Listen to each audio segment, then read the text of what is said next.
Well, you know, the standard view, of course, is a balance of power view, and a power transition. As China gets bigger, it's inevitably going to upset the current arrangements that go on, and the U.S. has to decide, do we balance China, do we not? You know, and a lot of the arguments, the interesting thing is a lot of the arguments that I've heard, I'm actually bored with this discussion now. Because the same arguments have gone on literally 15 years, right? That's the realist approach, and then there's a liberal economic approach that says that China is increasing economic interdependence. And so rather than answer directly, let me make a couple points I think might add some context to this. And the first one is, I'm not actually sure that the pure power balance scenario is going to play out the way that we expect. And I've written a lot about this, but the point that I would make here is that one thing that we tend to forget is how interactive countries' decisions are. And what you see an awful lot of analysts try to do is figure out what China really wants. Are they really status quo? Are they not? Why are they doing this? And that's all very important.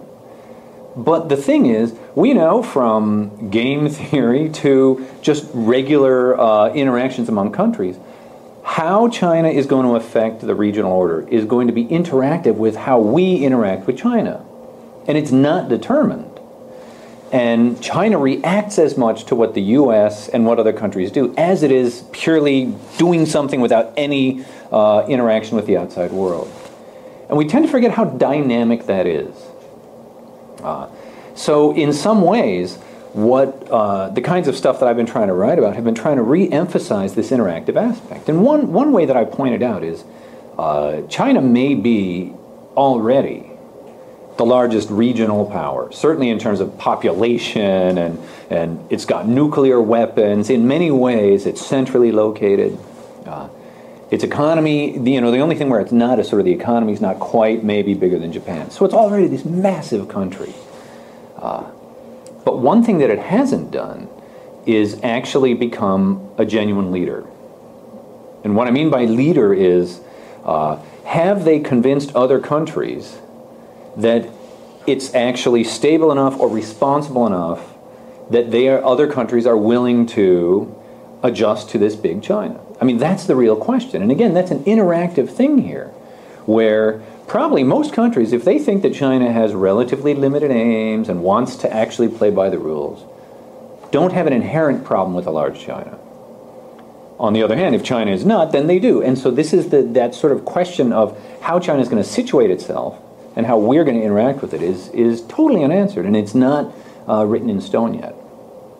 So the last point I will make is the nature of China's rise is going to be different than the way we tend to think other countries are. And I don't think a very spare balance of power or even an interdependence model is going to capture what's going on. And let me tell you why. The best example, I think, is the Soviet Union. And the Soviet, or contrast. The Soviet Union was a political, military threat. It was an economic threat. They had a totally different economic system and view about how the economy should be organized. And it was clearly an ideological threat to Western values. I mean, it was across the board. It was a challenge to the United States and a Western viewpoint. And China is not like that. It certainly isn't an economic challenge because they've been successful. The reason we care about China is they've become more capitalist and they're really good at it. Right? They're not competing. There's no alternative there. Even though they talk about a Beijing consensus, it's basically capitalism. Right? So there's no alternative economy.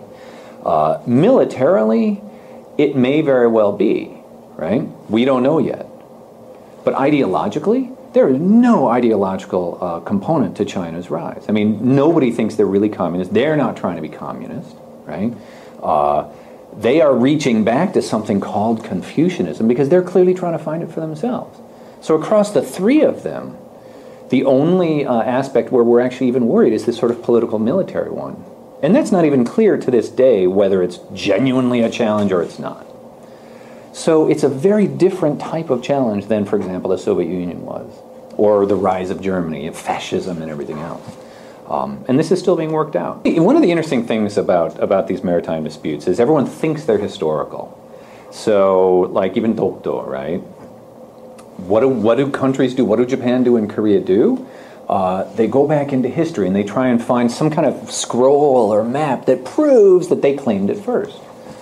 And this is genuinely anachronistic. It's genuinely ahistorical, because trying to think about what ancient kings thought about these islands doesn't make any sense, because they didn't think about them. Nobody 500 years ago would have thought a bunch of uninhabited rocks mattered. The only people who cared historically were the fishermen who tried to avoid them. Right? So we can't go back into history. And in fact, they're not historical disputes. They're contemporary disputes based on a very new, meaning the last couple centuries, view of the world, which is this Westphalian view where we have a nation state and we divide everything up, even out into the water. And when we have a border and we have a passport and everything else. So it's a contemporary dispute as countries are trying to decide, wait a minute, we never cared about this before. Oh, maybe I should care.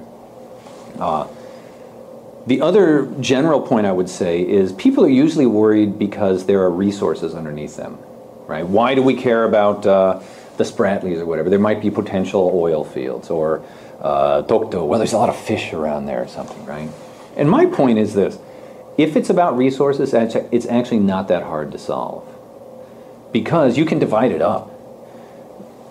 Material things, economics is actually pretty fungible. You can say you take 50%, I take 50%, or you put up the front end and I'll take the back end. There's a lot of ways you can divide up resources. If it's about something about national integrity and it starts to get claimed that way, which you can't divide, it's about national pride, which Dokdo is clearly not about resources. It's about national pride in Korea. Then it's much harder to solve.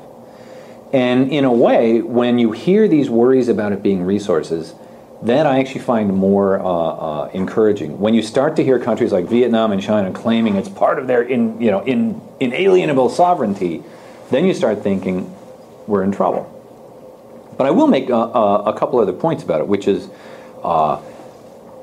first, that they may have a lot of disputes and skirmishes over this. But I think that when we worry about this leading to actual war, that's a very long way from these countries mobilizing millions of men and fighting a war of extermination against the other side. I mean, that's a long way to go from these things. So there could be many disputes. But I think a lot of the hype about this starting World War III is very exaggerated. Precisely because it's not about people and land. It's about a bunch of rocks in the water. So yeah, it matters a little bit. But countries' existences aren't in trouble, so I think that's not going to be that bad. Final point, how do you solve them? That's a big question, right? And obviously, if I had an answer, I would be trumpeting it everywhere. But I will point out that, interestingly enough, how governments and people decide to choose whether to make disputes or not, they can change their mind. And there's plenty of disputes that used to be very important but aren't. And, for example, between France and Germany, there was a lot of times when they would claim historically the Alsace-Lorraine.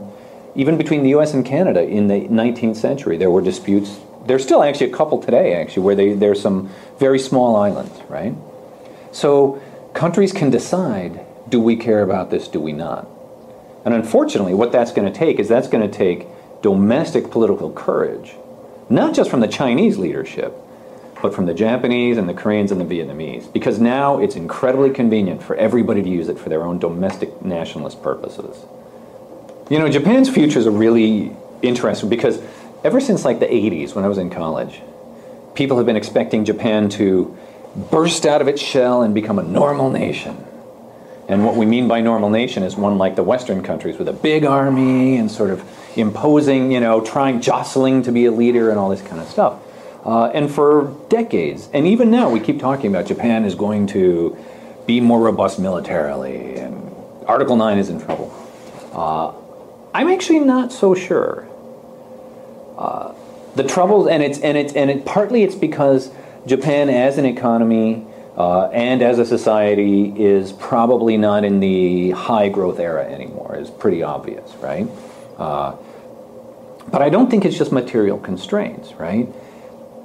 what I see, and a lot of my work recently has been on historical things, is that Japan's domestic institutions, its identity, its domestic culture is not one which has ever really been deeply engaged in jostling in East Asia, right? I mean, this is not woven into their national psyche or their institutions or their worldview or anything else. The few times they try, 1592 with a big invasion, and then the colonial experiment of the last century, they fail miserably. In other words, what I see of Japan is a rich island nation that's influential, that people care about, that interacts with East Asia, but that is not one that inherently is trying to jostle and compete with China for leadership or really trying to actually even to impose that much on Korea. My view is very different, I think, from the typical one, which expects this titanic competition between Japan and China. But I don't see a whole lot of appetite for that in Japan. I see Japan being a very powerful, strong example on multilateral issues, on humanitarian issues, and being an important but not necessarily a dynamic leader type of country in the region. And so a lot of our questions about how are they going to respond, are they going to rearm, are they, those to my mind are probably less likely than a Japan that remains a strong U.S. ally. They remain quite rich, a strong economy, and then is part of a larger system or region in which it's one of many important players. So I actually see more of the same rather than a big change.